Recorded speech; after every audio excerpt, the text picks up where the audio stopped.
Mr. Deputy Chairman, I am happy to be able to speak in this House once again. I do so for the first time on this side of the House, and that makes me doubly happy. I welcome the friendly and conciliatory tone of the Honorable Finance Minister's speech. I think the tone and approach has changed over the last 3 or 4 weeks, and that augurs well for this bill.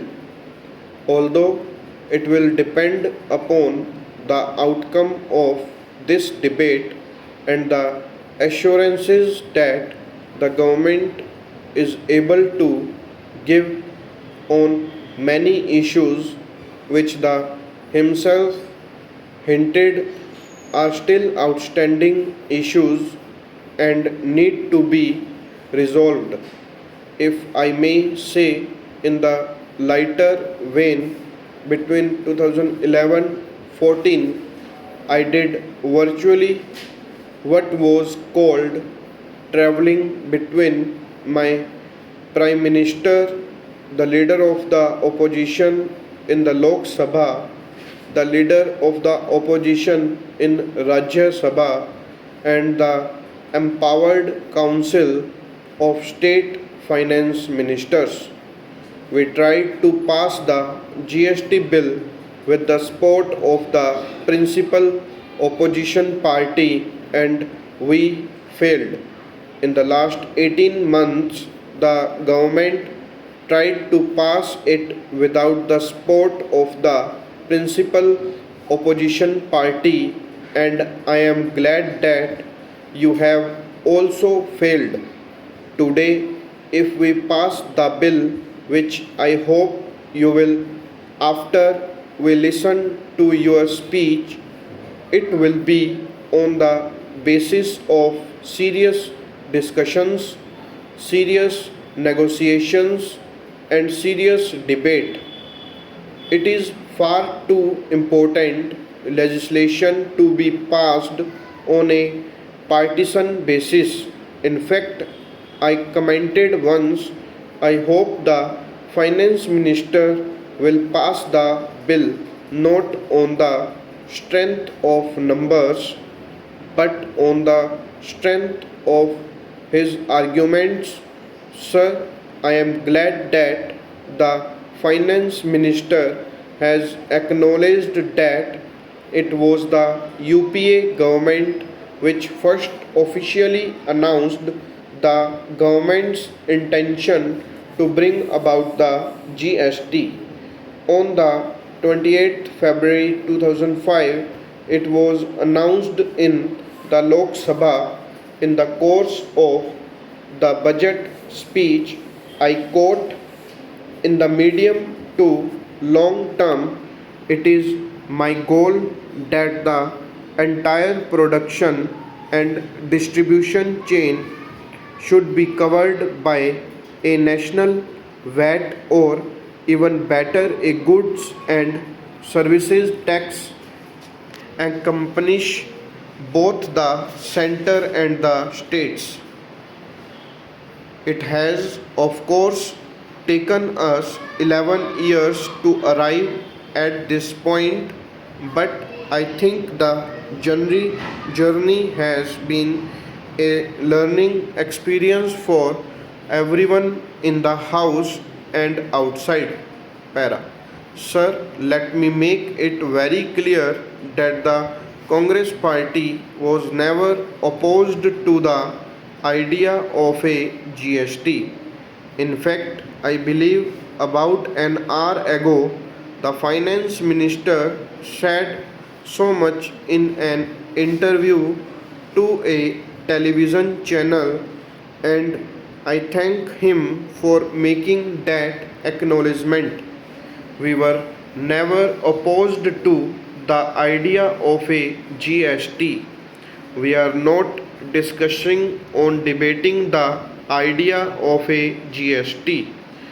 That debate has gone on in this country for several years, and I think the country is now ready to embrace the idea of a GST, just as the earlier GST bill introduced by the finance minister was opposed by several parties, including the BJP. The 2014 bill is also being opposed. The idea was not opposed, the bill was opposed because we felt that it was possible to have a more perfect bill, and I choose my words carefully. There can be no such things as a perfect bill, and in a legislation as transformative and as revolutionary as the Goods and Services Tax Bill, I do not think anymore from the government side will claim that this is a perfect bill. It can never be a perfect bill. But when we found that there were too many flaws in the bill and many of those flaws could be fixed by addressing them seriously, we decided that we could support the bill. Para. I am happy that in the last few weeks there has been a serious engagement by the government with the opposition parties, including my party, and I am glad that considerable progress has been made. Sir, there are four major issues. I will touch briefly upon the first three issues because it is the last issue that concerns me the most, and I want to take my time dealing with that at some length. The first one is this. I wish to point out to the Honorable Finance Minister that there are still pieces of clumsy drafting in this bill. For example, in the present list of amendments circulated, you have made some provisions for what will go into the Consolidated Fund of India and what will not go into the Consolidated Fund of India. This problem should have been noticed much earlier. It should have What you know about?